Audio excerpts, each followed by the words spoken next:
এই যে আজকে হলো বিরিয়ানি রান্না করব। বিরিয়ানিতে দেব গরুর মাংস, ছোট ছোট করে পিস করেছি, ছোট পিসের গরুর মাংস। এই হলো এখানে লাগছে রসুন, আদা, গোলমরিচ, জিরা, লং, এলাচ।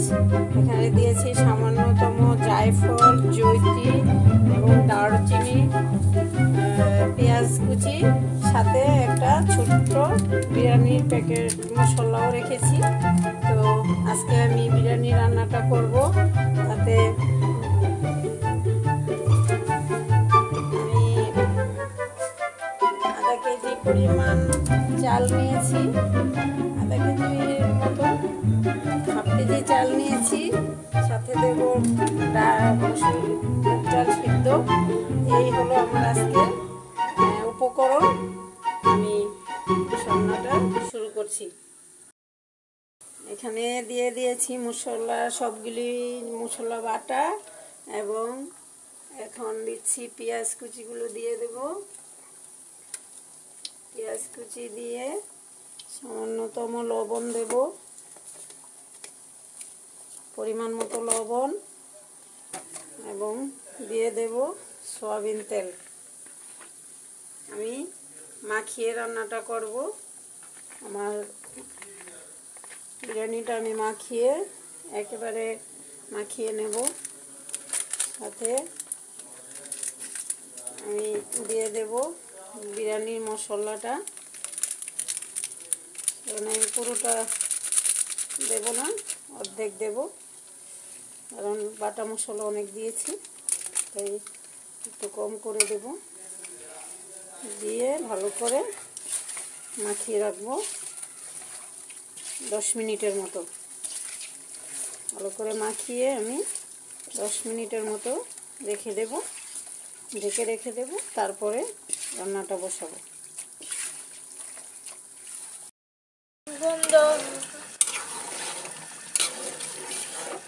এই যে এখন কষানো হচ্ছে, পানি উঠেছে, মাংস থেকে যে পানি উঠেছে তাতে রান্না হয়ে যাবে, বাড়তি কোনো পানি দিতে হবে না। আমি এখন ঢেকে দেব, 5 মিনিট পর দেখব। 5 মিনিট এখন আমি ঢাকনা তুলে দেখে নেব। সুন্দরভাবে আমার মাংস কষানো হয়ে গেছে, একদম নিচ থেকে লাগেনি, মিডিয়াম আঁচে রান্না করছি। এখন আমি এতে দিয়ে দেব চাল। আমি এখন চালটা ভিজিয়ে রেখেছিলাম, আমি চালটা দিয়ে দেব।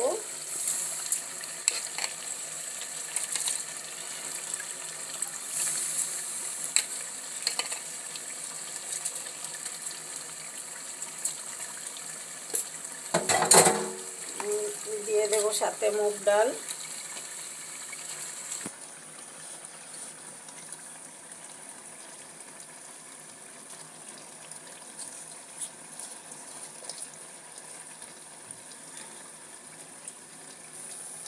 দিয়ে আমি কিছুক্ষণ ভাজা নেড়ে চেড়ে মিশিয়ে নেব ভালোভাবে।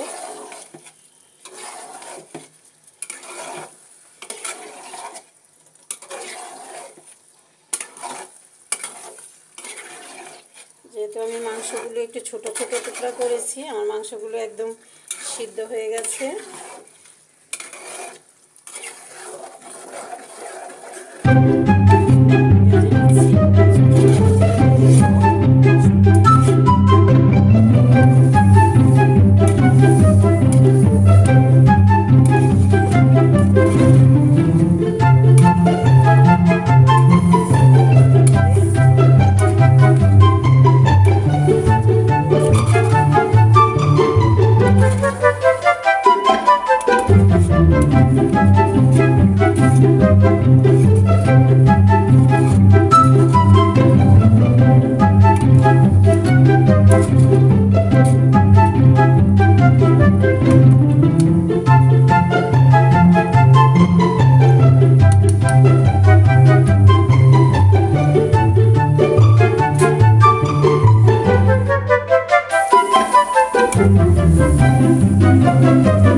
অনেক সুন্দর হয়ে গেছে, পানি শুকিয়ে একদম জমে গেছে, লেগেও যায়নি, সুন্দর হয়েছে।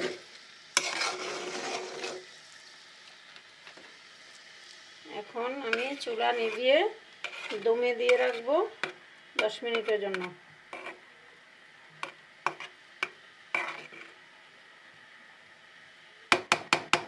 আমি চুলাটা এখন অফ করে দেব এবং দমে দিয়ে রাখবো। 10 মিনিট পর দেখব কি হয়েছে। এখন দমে দেখে নেব কি কেমন হয়েছে। ফিরে আসলাম 10 মিনিট পর। মাশাআল্লাহ অনেক সুন্দর হয়েছে, একদম ঝরঝরে একটা বিরিয়ানি হয়েছে। আপনারা খুব অল্প মশলা এবং অল্প সময়ে এই বিরিয়ানিটা রান্না করতে পারবেন। সবাই চ্যানেলটাকে একটু সাবস্ক্রাইব করবেন, লাইক ফলো দিয়ে পাশে থাকবেন।